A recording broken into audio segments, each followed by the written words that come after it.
Welcome to ఉదయం news.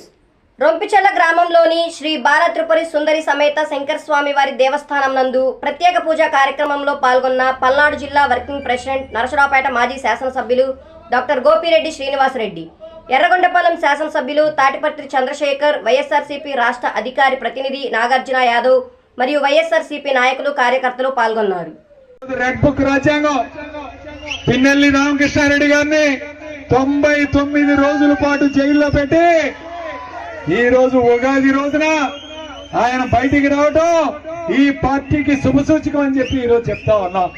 ఒకటే చెప్తా ఉన్నాం, ఈ రోజు పిన్నెల్లిని అన్యాయంగా అక్రమంగా ఆయన ఎటువంటి సంబంధం లేని కేసులో ఇరికిచ్చి వాళ్ళిద్దరు సోదరుల్ని ఈరోజు జైలు పాలు చేశారు. అయినా సరే ఈ రోజు ఎక్కడ కూడా తగ్గలేదు. ఆయన మీద అభిమానం చూస్తూ ఉన్నాం. ఈ రోజు మరి బయటకు వస్తే ఈ రోజు అభిమానం, ప్రజల్లో ఉన్న అభిమానం చూస్తున్నాం. మళ్ళీ ఆ మాచర్ల ఎమ్మెల్యే గారికి భయమేమో, నెల రోజుల పాటు 144 సెక్షన్ పెట్టాడు మాచర్లో, ఎవరో కలవడానికి లేదట. ఎందుకయ్యా అంత భయం అని చెప్పి ఈరోజు అడుగుతూ ఉన్నాం. భయం ఎందుకు బ్రహ్మారెడ్డి? దమ్ము ధైర్యం ఉంటే రావాలి, దా రాజకీయంలో పోరాటం చేసి గెలు, అప్పుడు ఈ రోజు మీకు ధైర్యం ఉందని చెప్తాం. 144 సెక్షన్ ఒక రోజు 2 రోజులు కాదు, నెల రోజులు పెట్టించాడు ఈ రోజు.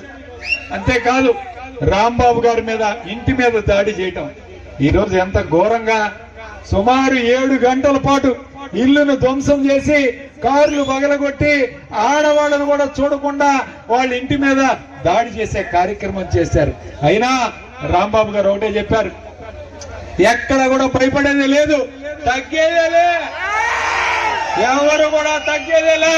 వైఎస్ఆర్ కాంగ్రెస్ పార్టీ వాళ్ళు ఒకటే చెప్తున్నా, మీరెన్ని చేసినా బదులుకు బదులు లెక్కకి లెక్క తేల్చుకునే సమయం వస్తుంది.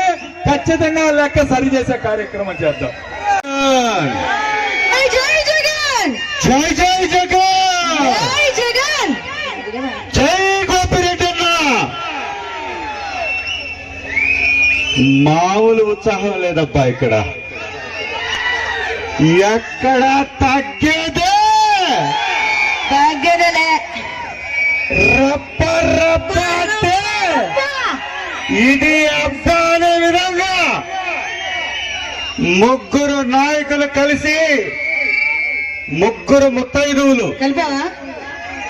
ముగ్గురు ముత్తైదువులు కలిసి 3 జెండాలు కలిపి ఒక ప్రభ అక్కడ కడితే, ఒక్క మొగాడు, ఒకే ఒక్క నాయకుడు, ఒకే జెండా, ఒకే అజెండా. వైఎస్ఆర్సీపీ జెండా ప్రభ కడితే ఇది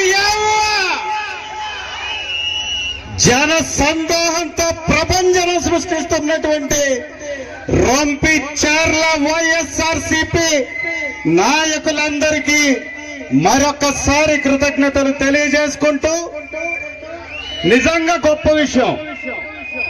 నేను అటు నుంచి వచ్చేటప్పుడు వైఎస్ఆర్ కాంగ్రెస్ పార్టీ కార్యకర్తలైన మనం, అరే మీరు అరెస్టులు చేపిస్తే మనం అమ్మ ఒడ్డి ఇచ్చాం, మనం రిమాండ్ కు పంపిస్తే మనం ఫీజు రీఎంబర్స్మెంట్ ఇచ్చాం, మనకి కటకటాలు వెనుక పంపిస్తే మనం కాపు నేస్తం ఇచ్చాం.